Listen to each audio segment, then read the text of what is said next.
Si tu regardes cette vidéo, c'est que tu as envie de mieux naviguer sur ta semaine, pas juste de la subir ou la lire. C'est exactement ce qu'on va faire ensemble aujourd'hui, avec 5 limbes, 5 cartes seulement. Et pourtant, elles vont te donner une carte complète de ta semaine à venir. Le tirage des 5 cartes ou tirage semaine, c'est l'une de mes préférées. Ce n'est pas un tirage de prédiction. Je vais être clair là-dessus. Ce n'est pas pour te dire ce qui va arriver, c'est pour te donner des clés d'intention, des zones d'attention et un fil conducteur énergétique pour traverser ta semaine de façon consciente. Dans cette vidéo, je vais d'abord t'expliquer la structure de ce tirage et ce que chaque position signifie. Ensuite, on fera un tirage en direct ensemble. Tu peux mélanger ton propre jeu en même temps si tu veux, et je te donnerai toutes les clés pour interpréter tes propres cartes. Après, reste jusqu'à faire parce que j'ai quelque chose de spécial pour toi. Chaque lame occupe une position précise. Ces positions ne sont pas arbitraires. Elles créent une lecture temporelle et énergétique de ta semaine. Voyons-les ensemble. La première carte, c'est le fond sonore de ta semaine. L'énergie principale qui va sous-entendre tout ce que tu feras, penser et ressent. Si tu obtiens une carte de feu comme le soleil ou l'as de bâton, ta semaine sera active, dynamisante. Si tu obtiens la lune, elle sera introspective. Cette carte ne parle pas d'un événement. Elle parle du registre vibratoire dans lequel tu vas évoluer. La deuxième lame, c'est l'endroit où l'univers va te faire grandir.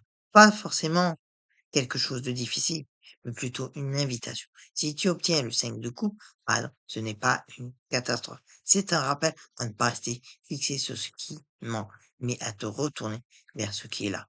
La troisième position, c'est celle que j'aime le plus lire parce qu'elle dit où aller ensuite, où recharger, où puiser, quelle activité, quelle relation, quelle attitude va te nourrir. Si tu obtiens un arcane de coupe, les connexions humaines, les émotions, donc cherche à être entouré cette semaine. Si tu obtiens un denier, ta ressource sera matérielle ou corporelle. Prends soin de ton corps, ta routine, ton espace. La quatrième lame parle d'une résistance ou d'un comportement assumé. Ce n'est pas une punition, c'est une invitation à la conscience. Le diable en position 4 ne dit pas tu vas faire quelque chose de mal. Il dit attention à l'impulsion non consciente, à ce que tu fais par habitude plutôt que par choix. La cinquième lame, c'est la septaine. Ce que tu en penses, l'intention à ancrer avant de commencer ta semaine. Parfois, elle confirme la première. Et quand c'est le cas, l'énergie est cohérente, unifiée. Parfois, elle la contredit. Et là, c'est que ta semaine sera une semaine de transformation. Euh, Avant de te laisser faire ce tirage seul, je veux partager les erreurs que je vois le plus souvent. La première erreur, interpréter chaque carte de façon indépendante sans les relier. Le tirage, c'est une histoire, pas 5 nouvelles cartes séparées.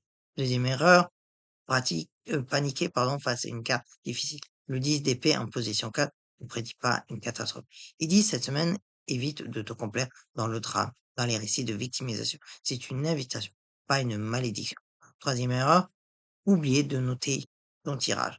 Tiens un carnet de tarot, compare tes tirages semaine après semaine. C'est là que les patterns apparaissent et que le tarot devient un vrai outil de connaissance de soi. Si tu travailles avec les cartes inversées, et ça, c'est un choix personnel. Il n'y a pas de bonne ou mauvaise méthode. Une carte inversée dans ce tirage parle souvent d'une énergie bloquée, intériorisée ou non exprimée. Pas négative, juste moins accessible en surface. Elle demande un peu plus d'introspection pour être écoutée.